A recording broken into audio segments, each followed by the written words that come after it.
오늘 말씀을 따라 걷는 하루 주 안에서 복된 날이 되시기를 바라고요. 또 말씀을 따라 걷는 우리의 발걸음 가운데 주와 동행하는 그런 은총의 한 날 되기를 간절히 소망합니다. 자, 오늘 함께 나눌 말씀의 제목입니다. 하나님이 주시는 마음입니다. 하나님이 주시는 마음입니다. 그리고 오늘 본문은 에스겔 11장 19절과 20절의 말씀입니다. 내가 그들에게 한 마음을 주고 그 속에 새 영을 주며 그 몸에서 돌 같은 마음을 제거하고 살처럼 부드러운 마음을 주어 내 율례를 따르며 내 규례를 지켜 행하게 하리니 그들은 내 백성이 되고 나는 그들의 하나님이 되리라. 아멘. 아멘. 여러분, 어떤 마음을 가진냐에 따라서 그 인생은 바뀌기 시작합니다. 잠언 18장 14절 말씀입니다. 사람의 심령은 그의 병을 능히 이기려니와 심령이 상하면 그것을 누가 일으키겠냐라고 말씀합니다. 이 말이 뭡니까? 마음먹기에 따라 병이 생기기도 하고 또 마음먹기에 따라 병이 낫기도 한다고 하니 이 마음이 얼마나 중요한 것인지 다시 한번 깨닫게 됩니다.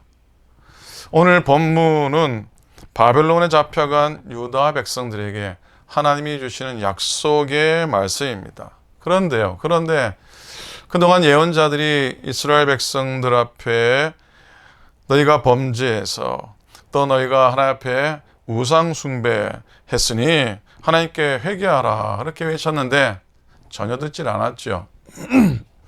오히려 안전하다고 하는 거짓 예언자들의 말에 솔깃해서 결국 그 말만 쫓다가 이스라엘 바벨론의 포로가 되고 맙니다.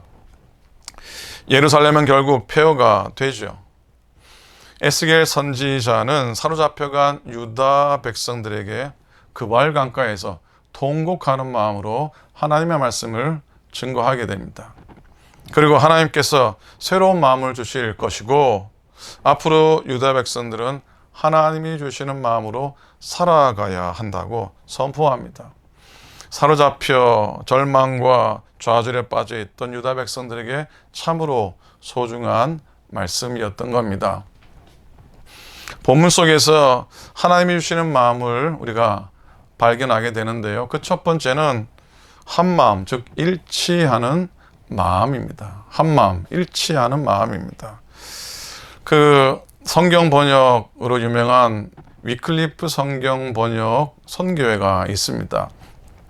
이 단체는 속한 선교사님들은 투철한 신앙으로 섬겼고 특별히 언어적인 재능으로 봉사를 많이 합니다. 특히 남미나 아프리카의 작은 부족들이 사는 곳에는 이 말하는 언어인데 쓰는 언어, 글은 없는 경우가 많기 때문에 그들이 직접 언어를 만들어주기도 하고 그 언어로 성경을 번역을 하게 됩니다. 한 선교사님이 마태복음을 번역하다가 그의 사역을 마감하거나 혹은 그의 생을 마감하게 되면 그 다음에 선교사님이 들어오셔가지고 마가복음을 번역을 하고요. 또 그 다음에 다음 선교사님이 들어와서 누가복음, 또 사도행전, 요한복음, 사도행전을 번역해 나갔다고 합니다. 한 번은 그곳에 들어간 선교사님이 성경 번역을 하다가 순종이라고 하는 단어, 이 단어를 원주민의 언어로 번역하기가 어려웠다고 합니다. 어떤 말을 순종이라고 하는 단어로 번역을 할까 고민하던 차에 마을에서 아버지가 아들에게 심부름을 시키는 장면을 우연히 보게 됩니다.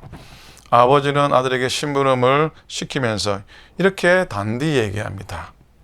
이 일을 꼭 해야 된다. 네 모든 마음으로.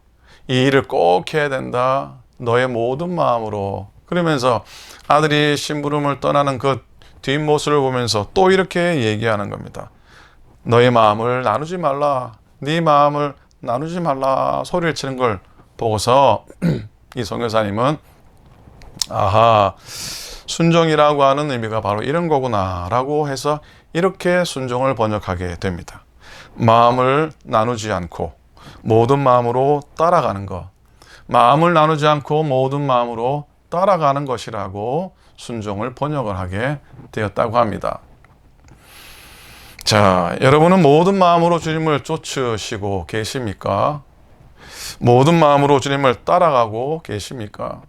모든 마음은 바로 한 마음, 일치된 마음이죠. 19절입니다. 내가 그들에게 한 마음을 주고, 자, 일치된 마음, 나누어지지 않은 마음, 하나로 뭉쳐진 마음 아닙니까? 그런데 그게 그렇게 간단한 것이 아니라는 걸 우리는 너무나 잘 압니다. 마음이 일치된다는 게 쉬운 일이 아니죠. 왜냐하면 한 마음이 되려면 어떻게 해야 됩니까? 다른 사람의 마음에 맞추어줘야 되기 때문에 손해봐야 되고 또 심지어 희생을 해야 되기 때문입니다. 희생도 안 하고 손해도 안 보는 일을 하면 뭐가 그렇게 어렵겠습니까? 하나 되는 게 뭐가 어렵겠습니까? 자, 자기 희생을 통해 맞출 때 일치하는 마음을 얻게 되기 때문입니다. 그래서 어느 공동체나 어느 모임이나 한 마음, 일치의 마음을 가지도록 성령의 도우심을 구해야 됩니다. 사람 마음 갖고 잘 안 되는 거예요. 성령의 도우심을 구하고 성령의 역사로 한 마음이 되고 그렇게 기쁘게 섬겨 나가게 되는 것이죠. 우리들의 공동체가, 우리들의 교회가 그런 교회로 또 그런 주님의 일꾼으로 설 수 있기를 간절히 부탁을 드립니다.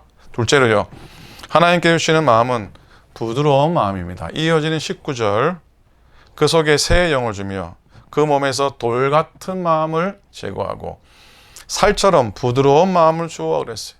여기서 돌 같은 마음이라고 하는 히브리 단어는 렙 하에벤이라고 하는데, 하에벤이라고 하는 단어의 의미가 돌이란 뜻입니다. 그리고 부드러운 마음은 렙 바살인데요, 본문 속에 나오지만은 바살의 의미는 피부 혹은 살이라고 하는 의미가 있습니다. 자, 성령은 돌같이 굳어버린 마음을 제해버리고 살과 같이, 피부와 같이 부드러운 마음을 주십니다. 부드러운 마음의 사람은 온유한 사람이죠. 그 목수가 대패질을 하잖아요, 그죠?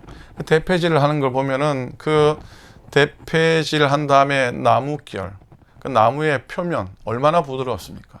그렇게 대패질한 후에 나무 표면과 같은 성품을 가진 사람이 바로 그런 사람이에요. 부드러운 마음을 가진 사람입니다. 부드러운 마음의 사람은 상대방의 상처를 주지 않습니다. 감싸주죠. 그리고 따뜻하게 용서합니다. 넓은 마음을 가진 사람입니다. 그래서 나와 다른 생각을 이해하고 넉넉히 품어줍니다. 여러분, 부드러운 마음을 가진 사람과 함께 멍에를 매는 건 행복한 일입니다. 복된 일이죠. 세상은 요즘 선거, 한국도 선거철이라 개혁 그러는데, 개혁이 필요한 것은 이 땅의 제도가 아니라 우리들의 마음이라고 생각합니다. 우리들의 마음이 새로워지면 세상도 새로워질 것이고 또 회복의 은혜도 허락해 주실 줄로 믿습니다. 부드러운 마음을 가질 수 있기를 소망합니다. 자, 셋째입니다. 셋째, 하나님이 주는 마음은 바로 순종하는 마음입니다. 20절에 이어집니다. 내 율례를 따르며 내 규례를 지켜 행하게 하리니. 자, 하나님이 이스라엘 백성에게 말씀을 주셨는데 그 말씀을 이스라엘 백성이 청종하지 않았어요. 말씀대로 살지 않았어요. 그래서 결국 하나님은 그 이스라엘을 바벨론의 손에 붙여버립니다. 유다 백성을 바벨론의 손에 붙여버리게 되죠. 하나님의 말씀에 순종하는 마음으로 살아갈 때 하나님의 약속이 이루어지는 건데 말입니다. 어느 분의 고백입니다. 만일 하나님께서 저 돌담을 뛰어넘어라 하시면 저는 그대로 하겠습니다. 순종하겠습니다. 뛰는 것은 내가 할 일이지만 넘게 하시는 것은 하나님께 속한 일이기 때문입니다. 라고 하는 그런 멋진 고백을 하게 됩니다. 뛰기만 하는 거예요. 나는 뛰는 거예요. 넘게 하는 분은 하나님이시라는 것이죠. 뛰는 순종 요령이 있다면 넘는 은혜가 우리에게 하나님으로부터 주어진다는 사실을 꼭 기억했으면 좋겠습니다. 모세가 홍해를 건너는데요. 홍해를 건너는 순종은 어찌 보면 이 모세의 믿음이라 할 수 있고요. 구원은 하나님의 선물이에요. 하나님의 능력의 결과인 것입니다. 자, 그러기에 종교개혁자 마르틴 루터는 이런 고백을 자주 했다고 합니다. 나는 기적의 사람이 되는 것보다 순종하는 사람이 되고 싶습니다라고 이렇게 늘 고백을 하셨다고 합니다. 기적의 사람이 되는 것도 대단한 일이지만은 기적의 사람보다 더 귀한 사람은 바로 순종하는 사람이라는 것을 우리에게 교훈해 주시고 있습니다. 사랑하는 여러분, 성령 안에서 잃지 않은 마음을 갖기 원합니다. 굳은 마음을 제해버리고 부드러운 마음을 소유할 수 있기를 바랍니다. 그리고 어떠한 어려움 속에서도 하나님의 말씀에 꼭 순종하는 마음을 갖기를 원합니다. 그래서 세월이 지나갈수록 우리가 더 많은 은혜를, 더 많은 것을 하나님께로부터 풍성히 받아 누릴 수 있길 바라고요. 20절 뒷부분에 그들은 내 백성이 되고 나는 그들의 하나님이 되리라. 무엇보다 이와 같은 하나님의 약속 안에 거하는 그들은 내 백성이 되고 나는 그들의 하나님이 되리라. 이보다 더 우리가 받아 누릴 약속이 어디 있겠습니까? 이 귀한 약속의 말씀 가운데 날마다 살아가시는 복된 성도님들, 복된 주의 백성들 다 되실 수 있기를 우리 주님의 이름으로 간절히 축원을 드립니다. 아멘. 기도하겠습니다. 하나님 아버지 고맙습니다. 은혜를 감사합니다. 오늘도 마음속에 떨어진 한 알의 씨앗과 같은 말씀이 우리 마음속에 뿌리를 내리고 하나님 가지줄기 내어서 이파리가 나며 하나님 그 속에서 하나님 은혜의 열매들을 온전히 거두어 드리는 우리의 삶이 되도록 도우시고 인도하여 주시옵소서. 하나님의 공동체가 우리의 심령들, 우리의 만남, 우리의 모든 모임 가운데 한 마음으로 서고 부드러운 마음 가지며 서게 하시고 순종하는 마음으로서는 하나님이 주시는 마음으로 오늘도 살아가게 하여 주시옵소서. 오클랜드 교회를 축복하시고 또 오늘도 이 말씀을 나눌 모든 종들의 귀와 저들의 삶을 축복하시고 오늘도 건강한 한 날, 하나님의 소망 가운데 샬롬의 한 날, 임마누엘의 한 날, 하나님 주시는 마음으로 살아가는 하루가 되도록 역사하여 주시옵소서. 감사드립니다. 우리 주님 예수 그리스도 이름으로 축복하며 간절히 기도드립니다. 아멘, 아멘, 아멘.